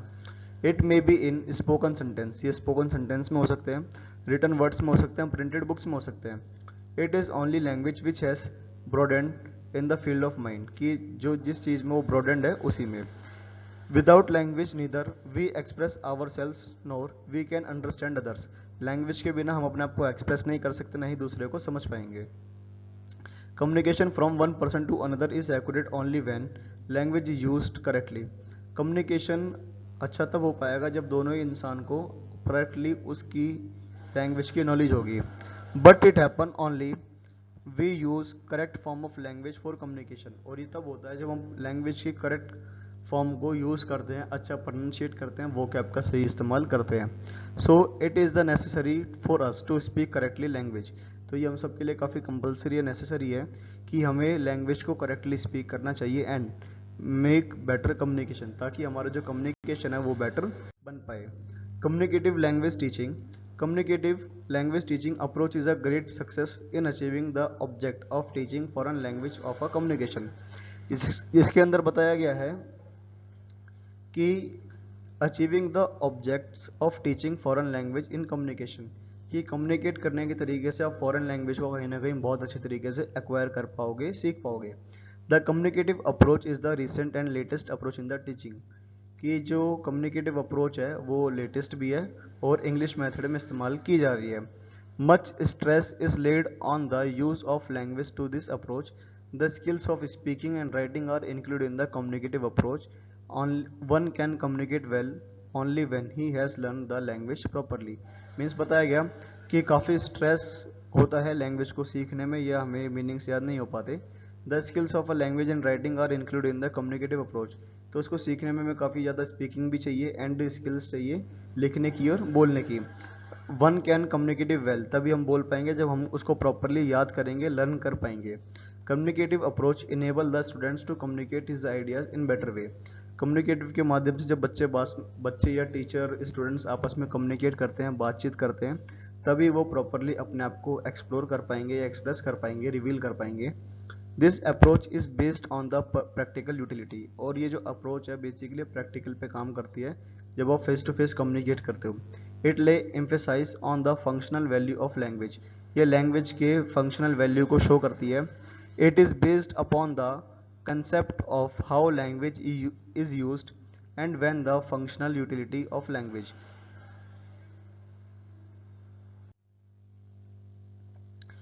It is based upon the concept of how language is used what the functional utility of language means कि ये इस कंसेप्ट पे बात करती है कि जो लैंग्वेज की फंक्शनल वैल्यू है, यूटिलिटीज है, वो कैसी है और कैसे उसको फंक्शन या रिलेट किया गया है। A person can communicate with others only when he knows the spoken language. Person तभी कम्युनिकेट कर पाएगा जब उसको स्पोकन लैंग्वेज का ज्ञान है, उसके ग्रामेटिकल रूल्स पता है, या उसकी वोकैब पता है, या उस नॉलेज उस वाली लैंग्वेज के बारे में, फॉरेन है या नेटिव लैंग्वेज है, जब उसको प्रॉपरली नॉलेज है तभी वो कम्युनिकेट कर पाएगा। The receiver of the information should also know the language, और जो रिसीवर है उसको भी उसी भाषा का ज्ञान होना चाहिए जिस भाषा के बारे में बात की जा रही है। Only then the communication can take place, तभी जो हमारा कम्युनिकेशन है काफ़ी अच्छा हो पाएगा, प्लेस ले पाएगा। आगे है salient features of the communicative approach, कि इसके जो फीचर्स है कम्युनिकेटिव अप्रोच के वो क्या क्या हैं। साइलेंट का मतलब बेसिकली जैसे आपको पता है कि जो इसकी मेन है, या जो उसको ब्रॉडली बताते हैं कि मेन इसके अंदर क्या होना चाहिए। जैसे लिंग्विस्टिक कम्पिटेंस, पहला जो वर्ड है वो है लिंग्विस्टिक कम्पिटेंस, means कि it is essential for the students that they possess linguistic competence, only then they can make use of the language to fulfill their needs and requirements. Linguistic competence, it is essential for the students that they possess linguistic competence, only then they can make use of the language to fulfill their needs and requirements. Means कि बताया गया जब तक बच्चे को उस language के बारे में प्रॉपरली ज्ञान नहीं होगा या उसके बारे में सारी जानकारी नहीं होगी तो वो उसको प्रॉपरली इस्तेमाल नहीं कर पाएगा जैसी उसको नीड है। तो जब तक पूरी नॉलेज नहीं हो पाएगी लैंग्वेज की, वो प्रॉपरली उसका इस्तेमाल नहीं कर पाता। Different forms of linguistic, linguistic का बेसिकली मतलब है कि नॉलेज ऑफ लैंग्वेज, तो उसके भी अलग अलग फॉर्म्स हैं। जैसे बोला गया the learner of the language should comprehend the student's form of a linguistic. If the learner has understanding of linguistic, he can pick up the correct one and apply it at the right time. Means कि अगर बच्चे को properly knowledge की language है, उसको सही word, सही rules, सभी चीज़ें पता हैं, तो वो सही टाइम पे सही भाषा या सही वर्ड को इस्तेमाल करेगा, उसको अप्लाई कर पाएगा। Develop skills and strategies for using the language, means कि बताया गया कि अपने स्किल्स और स्ट्रेटजीज को डेवलप करो आपकी लैंग्वेज के लिए। The language learner should develop all the skills need for learning the language, कि किसी भी लैंग्वेज को लर्न करने के लिए जो भी नीड्स आपको चाहिए, जो भी स्किल्स आपको चाहिए, आप उन्हें बहुत अच्छे तरीके से डेवलप करें। Social setting play the significant role in the creating proper ambiance for learning and acquiring language. Means बताया गया कि आपके पास जो आपका समाज है, आपकी जो सोसाइटी है, उसमें भी आपको अपनी बहुत इंपॉर्टेंट रोल आपको प्ले करना है। तभी जब तक आप अपनी लैंग्वेज को नहीं बोलोगे सामने वाले रिस्पॉन्स नहीं करेंगे। The speaker should use the language suited to the requirement of the audience, और यहाँ पे स्टूडेंट को या लर्नर को वहाँ की रिक्वायरमेंट, सोसाइटी की रिक्वायरमेंट के हिसाब से अपनी बात बोलनी चाहिए या उस भाषा में या उन शब्दों का इस्तेमाल करना चाहिए। इसके मेरिट्स, अगर हम मेरिट्स की बात करते हैं, एक मिनट, कि it develop speech ability to the students. तो फर्स्ट पहली बात यह है कम्युनिकेटिव अप्रोच की कि ये इंसान की बोलने की जो एबिलिटी है उसको डेवलप करती है। इट ले stress on various way of expression, ये आपके बहुत सारे एक्सप्रेशन को शो करती है। It is based on practical utility of the language in real life situation, और ये प्रैक्टिकली काम करती है और आपकी रियल लाइफ सिचुएशन पे बेस्ड भी होती है कहीं ना कहीं। It is situational, meaningful, motivating, rewarding, ये कई बार सिचुएशनल है, आप सिचुएशन के हिसाब से भी अपने आप को प्रेजेंट करते हैं। It lay emphasize on the need of the functional value of language, और साथ साथ आप लैंग्वेज की फंक्शनल वैल्यू की नीड को भी समझते हैं और वहाँ पे प्ले भी करते हैं। बट इसके कुछ नेगेटिव रोल्स हैं या डीमेरिट्स हैं, जैसे it ignore the importance of grammar and the structure of just less stress on the need of communicative expect. Means कि आप इसमें सिर्फ बोलते हैं बट आप ग्रामर का ध्यान नहीं रखते कि कहाँ पे प्रोनाउंसिएशन में या बात करते टाइम कौन सी गलती हो रही है या नहीं हो रही। as it has not been wholly implemented anywhere. Its result is still ambiguous and benefit are not certain. Means कि ये प्रॉपरली अभी इम्प्लीमेंटेड नहीं हो पाया, क्योंकि कुछ लोग आपकी बात को समझ पाएंगे बट कुछ लोगों को प्रॉपरली इंग्लिश नहीं आती है, तो वो आपकी बात को समझ भी नहीं पाएंगे। तो इसका जो प्रॉपरली रिजल्ट है वो नहीं डेवलप हो पाएगा या आ नहीं पाएगा। For imparting such type of education to the students, the teacher must be suitably trained. In India, we see only few teachers who have mastery over speech factor of the language. कि India में कई सारे teachers ऐसे भी हैं जो properly अपने आप को बिल्डअप नहीं कर पाए हैं अभी प्रोनाउंसिएशन में इंग्लिश में। सिर्फ कुछ ही लोगों को मास्टरी है प्रोनाउंसिएट करने के लिए, फॉरेन लैंग्वेज को प्रेजेंट करने के लिए। इसीलिए टीचर्स को भी सिखाने से पहले सीखना चाहिए, ताकि जो बच्चे हैं वो भी ढंग से उनको सीख पाएँ। अगले क्वेश्चन पे हैं। क्वेश्चन है आपका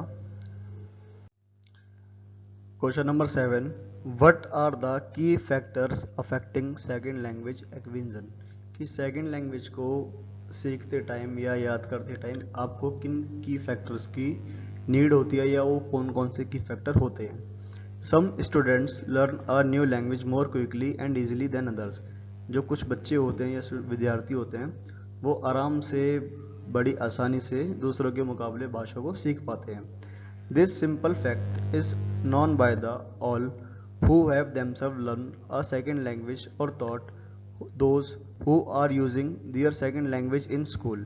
मीन्स इसका सिंपल सा मतलब यह है कि जो उनको स्कूल में सिखाया गया या उन्होंने अपने घर पे सीख लिया है, तो वो आराम से उसको किसी भी चीज़ को सीखने में काफ़ी आगे रहते हैं या अटेंटिव रहते हैं। क्लियरली अगर हम बात करें, some language learner are successful by virtue of their sheer determination. Means की जो लैंग्वेज के लर्नर्स हैं वो अपने शेयर डिटर्मिनेशन की, जब तक वो अपने प्रॉपरली डिटर्मिनेट रहते हैं कि हमें सीखना है या अपना हार्ड वर्क करते हैं, क्रूशियल टाइम देते हैं, तभी जाके हार्ड वर्क हो गया या वर्च्यू हो गया, इन सब की मीनिंग सेम सेम सी है कि अपने आप को प्रेजेंट करना, तभी जाकर वो अच्छी तरह किसी भी लैंग्वेज पे कमांड बना पाते हैं।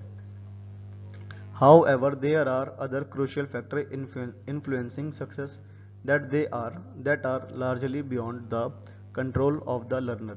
और कुछ crucial factors भी हैं जो लर्नर है उसको कंट्रोल करके रखता है और उनका ध्यान भी रखता है, जो लर्नर को सिखाते हैं और फैक्ट भी करते हैं। These factors can be broadly categorized in internal and external. और इन फैक्टर को हम दो कैटेगरी में कैटेगराइज करते हैं, एक है एक्सटर्नल और एक है इंटरनल। मीन्स मैंने आगे पीछे कर दिया एक्सटर्नल और इंटरनल। Internal factor affecting second language acquisition. अगर हम बात करते हैं इंटरनल की, internal factors affecting second language acquisition की हम पहले बात करते हैं इंटरनल फैक्टर्स की।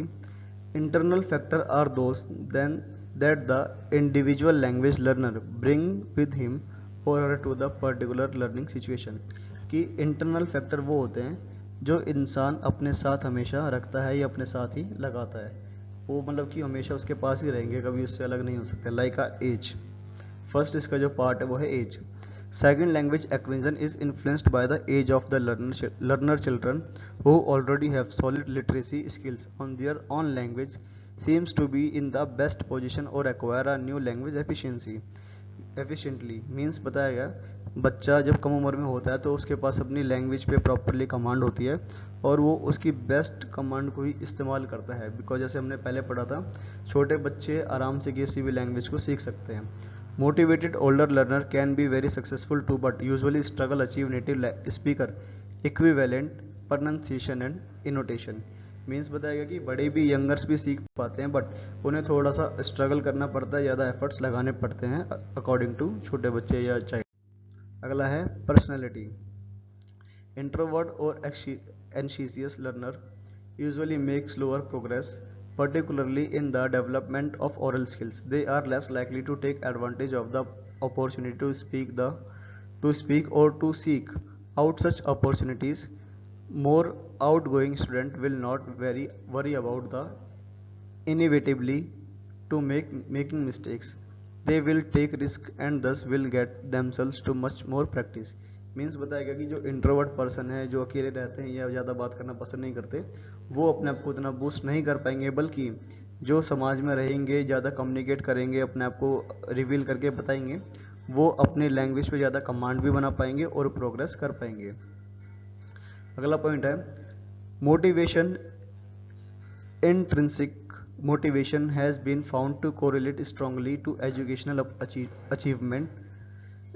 Clearly, students who enjoy language learning and take pride of their progress will do better than those who don't. यहाँ पे जो एक वर्ड बताया गया था इसका मीनिंग पहले लिख लेना। इंटरनिक्स का मतलब है इंटरनली, और यहाँ पे एक वर्ड है मैं हाईलाइट कर देता हूँ, इसका मतलब है इंटरनल, और एक्सटर्निक्स का मतलब है external. Motivation is the also significant factor. ESL students, for example, who need to learn English in order to take place to an America university or to communicate with a new English boy girlfriend are likely to make greater effort and thus greater progress। Means बताया गया है इसके अंदर कि जो अगर जब कोई बच्चा अगर मान लो फॉरेन जाता है या अमेरिका जाता है कहीं भी यूनिवर्सिटी में, तो वहाँ के लोगों से या लड़कियों से जब वो बात करता है तो एफर्ट्स लगाता है, और एफर्ट्स लगाने के बाद जब उसको ज़्यादा अप्रोच किया जाता है तो उसके अंदर ऑटोमेटिकली वो अपने एक्सपीरियंस को या अपने मोटिवेशन को बिल्डअप करता है। देन उसकी जो कमांड है फॉरेन लैंग्वेज पे वो भी काफ़ी ज़्यादा अच्छी हो जाती है। अगर एक्सपीरियंस की बात करें, point number 4, learners who have acquired general knowledge and experience are in the stronger position to develop a new language than who has already lived in 3 different countries, have been exposed to various language and further language than the students who has not had such experiences। Means बताएगा कि अगर मान लो एक इंसान है जो 3 countries में अलग अलग टाइम पे रहता है, कई साल, 2 साल, 3 साल, या अलग अलग तरीके से, तो वो आराम से वहाँ की जो नॉलेज है या लैंग्वेज है उसको गेन कर पाएगा, बिकॉज वो उस वाली लोकल सोसाइटी में रहता भी है और वहाँ के कीवर्ड्स को पकड़ता है और वहाँ की भाषा को सीखता है ऑटोमेटिकली। उसको इतने एफर्ट्स नहीं लगाने पड़ते, तो लर्नर से ज़्यादा एक्सपीरियंसफुल होता है और आराम से अपने आप को प्रेजेंट भी कर पाता है, वहाँ की भाषा सीख भी पाता है। कॉग्निशन का मतलब है in general it seem that students the greater cognitive abilities will make the faster progress. Some linguistic believes that there is a specific initiate language learning ability that is a stronger in same students than the others.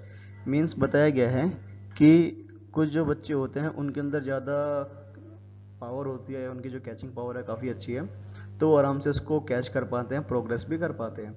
Then इसीलिए उनकी जो ability है काफ़ी अच्छी रहती है, तो वो अपने आप को ज़्यादा बेटर करके आगे प्रेजेंट करते हैं और उनकी कमांड लैंग्वेज पे काफ़ी अच्छी हो भी जाती है। Native language, student who are learning a second language which is from the same language family as their first language have in general a much easier task than those who are not। So example, a Dutch child will learn English more quickly than a Japanese child। Means कि आपके आस पड़ोस की जो भाषा है वो कैसी है वो भी ज़्यादा बहुत, उसका भी बहुत बड़ा इंपॉर्टेंस रोल है। कि लाइक मान लो जैसे एग्जांपल दे रखा है डच। डच जो है वो पोर्तुगीज़ हैं और वो यूरोप में ज़्यादा बोली वाली भाषा है, तो यूरोप के लोग इंग्लिश भाषा को आराम से सीख लेंगे बिकॉज उनके आस पड़ोस में कोई ना कोई इस भाषा को बोलता है। बट अगर ऐसी सोसाइटी जैपनीज़ के आसपास सब जैपनीज़ बोलते हैं, इंग्लिश कोई नहीं बोलता, तो उनके लिए इंग्लिश सीखना काफ़ी मुश्किल सा या स्ट्रगल वाला काम हो जाएगा। वही बात बताई गई है लास्ट में कि आपकी जो नेटिव लैंग्वेज है उसका भी बहुत बड़ा रोल है कि आप कौन सी भाषा को सीखते हो और आपके आस पड़ोस के लोग किस भाषा का ज़्यादा इस्तेमाल करते हैं। अगर हम एक्सटर्नल की बात करें तो external factor are those that characterize the particular language learning situation. कि जो एक्सटर्नल फैक्टर हैं वो किस बातों को बताएंगे, वो आपके अलग अलग कैरेक्टर को या इन particular external factors affecting second language acquisition। External factors are those that characterize the particular language learning situation। Means कि जब आप भाषा को सीखने में अपने जो एफर्ट्स लगाते हो या जो बाहर के एफर्ट्स हैं वो कैसे काम करते हैं। जैसे फर्स्ट है curriculum. For ESL students in particular it is important that the totality of their educational experience is appropriate for their needs।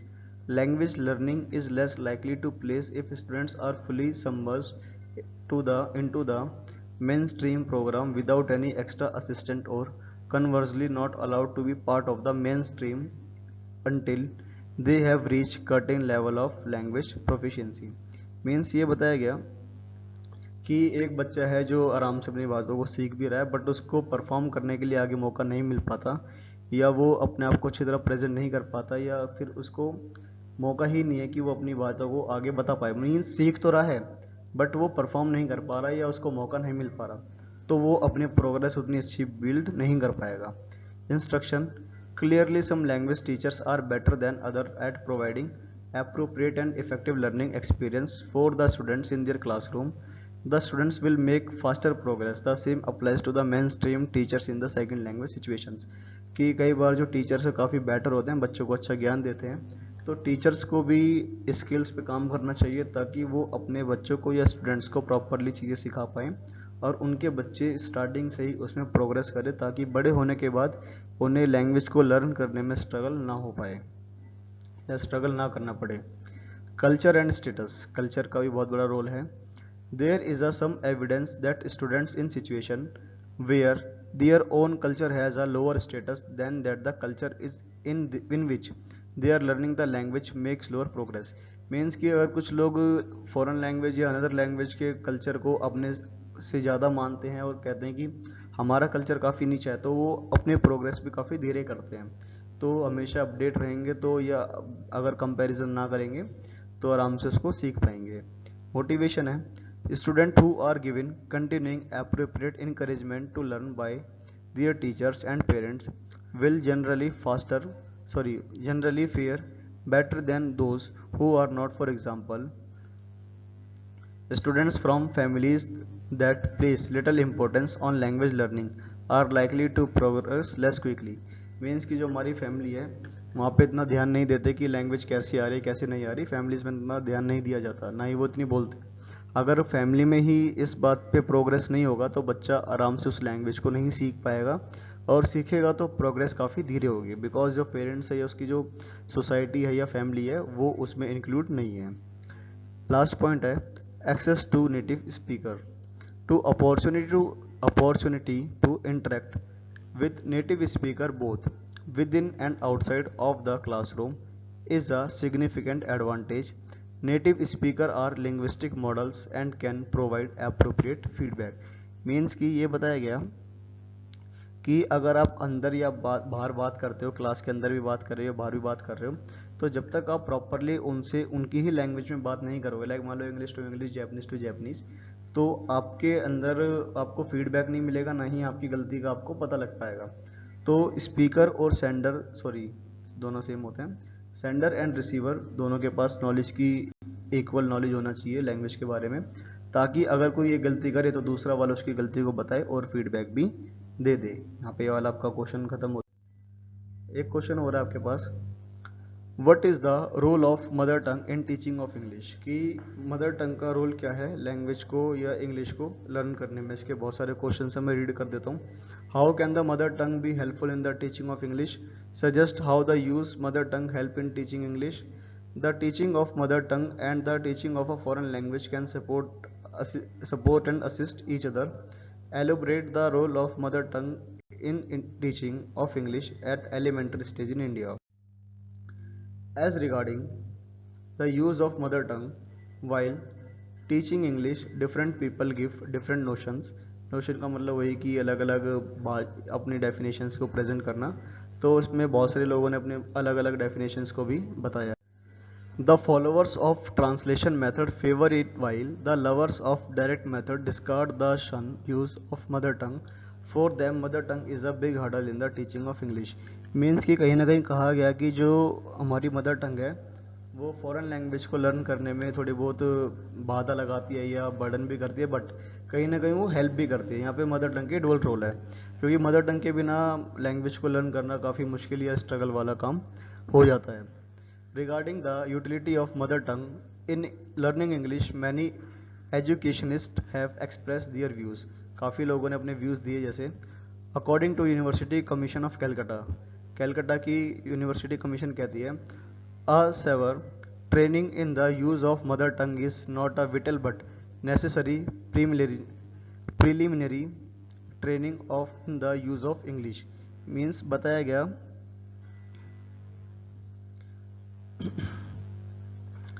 कि training in the use of mother tongue is not a vital, कि ये mother tongue को use करना कोई whittle नहीं है, but a necessary preliminary training in the use of English. लेकिन English को आराम से सीखने में काफ़ी हेल्प भी करती है, जो उनकी मदर टंग है वो इंग्लिश को सीखने में काफ़ी हेल्प करती है।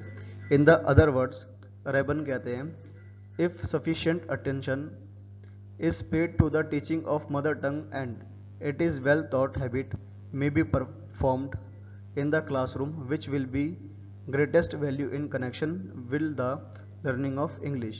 मीन्स कि इनकी भी एक डेफिनेशन है जिसमें बताया गया कि sufficient attention is paid to the teaching of mother tongue, अगर आप अपनी मदर टंग पे प्रॉपरली अटेंशन दे and it is well taught, और ये प्रॉपरली बोले, हैबिट में भी फॉर्म, आपकी हैबिट फॉर्म होगी क्लासरूम में, और will be greatest value of connection, तो आपकी कनेक्टिविटी करने में, इंग्लिश को कनेक्ट करने में आपकी काफ़ी ज़्यादा मदद होगी। इसमें ये भी बात का ध्यान रखना है कि बच्चे की और टीचर दोनों की कनेक्टिविटी मदर टंग में काफ़ी स्ट्रांग होनी चाहिए, तभी आप इंग्लिश को आराम से सीख पाओगे। Aid of mother tongue in the learning English, mother tongue में जो एड है, mother tongue of a learners interference in the learning of English as a sound second language. On the other hand, many researchers in this field all have been also hinted that the mother tongue is useful also in the learning English. The bilingual method of teaching English has the proved to be very useful method. In this method, a teacher is permitted to use the mother tongue of a learner that make learners to make them comprehend certain things at a greater speed. The mother tongue can be of great assistant in teaching of English in the following ways। Means बताया गया पूरे paragraph का जो conclusion है कि जो mother tongue है वो काफ़ी ज़्यादा हेल्प करती है, मदर टंग की बाईलैंग्वेज की तरह हमारे को काम करती है। मदर टंग पे कमांड होने के बाद आप इंग्लिश को आराम से सीख सकते हो, उसकी हेल्प से आप कनेक्टिविटी को आराम से बना सकते हो, और ये काफ़ी ज़्यादा यूजफुल है और हेल्पफुल भी। इसके कुछ एम है, जैसे टू अंडरस्टैंड सम कंसेप्ट, कुछ कंसेप्ट को समझने में, अंडरस्टैंड होने में काफ़ी हेल्प मिलती है। When a child begin to go to school, he has developed vocabulary and expression in his mother tongue। जब बच्चा स्कूल जाना शुरू करता है तो अपनी वोकैब को बहुत अच्छा स्ट्रॉन्ग बिल्डअप करता है मदर टंग के अंदर। At his initial stage of learning English, some concept and ideas that are difficult to learn through English can easily be conveyed to him with the help of his mother tongue। Means कि कुछ ideas को English के बजाय अपनी खुद की mother tongue में समझाने में हेल्प होती है, कन्वे करने में। The child search for the equivalent of every new word he find in English, बच्चा जो वर्ड इंग्लिश में पाया गया है उसका मीनिंग हिंदी और इंग्लिश दोनों में लर्न करने की कोशिश करता है, एक्वायर करता है, सर्च करता है। The moment he come to know the equivalent in his mother tongue, he moved further for learning of new words and expressions, thus by using the mother tongue learning process of gain momentum। और धीरे धीरे वो कुछ नए words को mother tongue के through, expressions के through learn करता है या नई नई चीज़ों को सीखता है। तो नई चीज़ या नई लैंग्वेज को सीखने में मदर टंग का बहुत बड़ा रोल है। To comprehend tenses, mother tongue is of immense help to comprehend to tense easily the present, past and future। The word pointing the tenses yesterday, last month, these days, tomorrow, next week, next year can be conveyed easily by making the use of mother tongue। तो mother tongue के through बच्चे को ये सारी बातें बताई जा सकती हैं कि प्रेजेंट क्या है, पास्ट क्या है, फ्यूचर क्या है, या फिर लास्ट मंथ का मतलब पिछला महीना, दीज डेज का मतलब ये दिन, टुमारो मतलब आने वाला कल, यस्टरडे मतलब कि बीता हुआ कल। तो मदर टंग के थ्रू ही आप उसकी वोकैब को और स्ट्रॉन्ग कर पाओगे। To understand by comparison, some words and expression of English can easily be compared to those of mother tongue for better understanding। कई बार कुछ इंग्लिश के वर्ड्स ऐसे होते हैं जो हमारी मदर टंग के कंपैरिजन में इजी होते हैं समझने में और एक्सप्रेस करने में। लाइक चुप हो जाने को बोलते हैं शट अप डायरेक्टली, तो शट अप का मतलब होता है चुप हो जाना, तो वो ज़्यादा अंडरस्टेबल है। लास्ट पॉइंट है to understand the sound system, sound system को अंडरस्टैंड करना। The teacher can use the mother tongue to make comparison of the sound of English of the sounds of the mother tongue for making comprehend to unique system of English in an effective manner।